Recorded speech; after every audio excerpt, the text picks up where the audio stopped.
A Letter to God, G.L. Fuentes. The house, the only one in the entire valley, sat on the crest of a low hill. From this height, one could see the river and the field of ripe corn, dotted with the flowers that always promised a good harvest. The only thing the earth needed was a downpour, or at least a shower. Throughout the morning, Lencho, who knew his fields intimately, had done nothing else but see the sky towards the northeast. "Now we're really going to get some water, woman." The woman, who was preparing supper, replied, "Yes, God willing."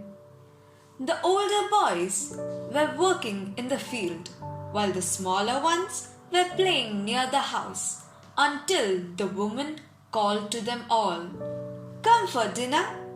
It was during the meal that, just as Lencho had predicted, big drops of rain began to fall.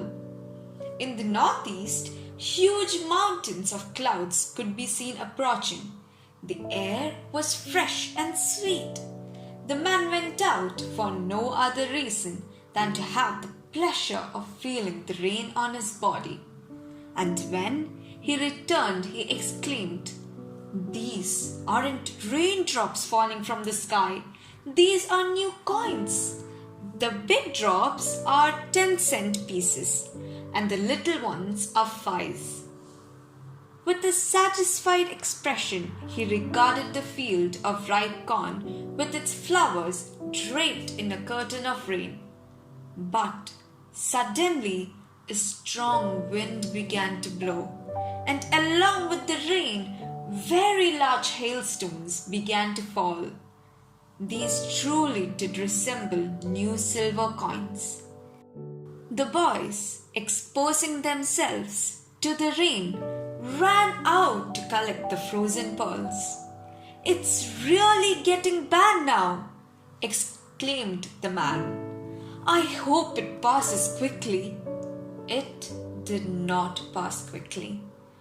For an hour, the hail rained on the house, the garden, the hillside, the cornfield, on the whole valley. The field was white as if covered with salt. Not a leaf remained on the trees. The corn was totally destroyed. The flowers were gone from the plants. Lencho's soul was filled with sadness. When the storm had passed, he stood in the middle of the field and said to his sons, "A plague of locusts would have left more than this. The hail had left nothing. This year we will have no corn." That night was a sorrowful one. All our work for nothing? There is no one who can help us? We will all go hungry this year. But in the hearts of all who lived in that solitary house, in the middle of the valley, there was a single hope: help from God. Don't be so upset. Even though this seems like a total loss, remember, no one dies of hunger. That's what they say. No one dies of hunger. All through the night, Lencho thought only of his one hope: the help of God, whose eyes, as he had been instructed, sees everything, even what is deep in one's conscience. Lencho was an ox of a man, working like an animal in the fields, but still he knew how to write. The following Sunday, at daybreak, he began to write a letter, which he himself would carry to town and place in the mail. It was nothing less than a letter to God. "God," he wrote, "if you don't help me, my family and I will go hungry this year. I need 100 pesos in order to sow my field again and to live until the crop comes, because the hailstorm He wrote to God on the envelope, put the letter inside, and still troubled, went to town. At the post office, he placed a stamp on the letter and dropped it into the mailbox. One of the employees, who was a postman and also helped at the post office, went to his boss, laughing heartily, and showed him the letter to God. Never in his career as a postman had he known that address. The postmaster, a fat, amiable fellow, also broke out laughing. But almost immediately he turned serious and, tapping the letter on his desk, commented, "What faith! I wish I had the faith of the man who wrote this letter, starting up a correspondence with God." So, in order not to shake the writer's faith in God, the postmaster came up with an idea: answer the letter. But when he opened it, it was evident that to answer it, he needed something more than goodwill, ink and paper.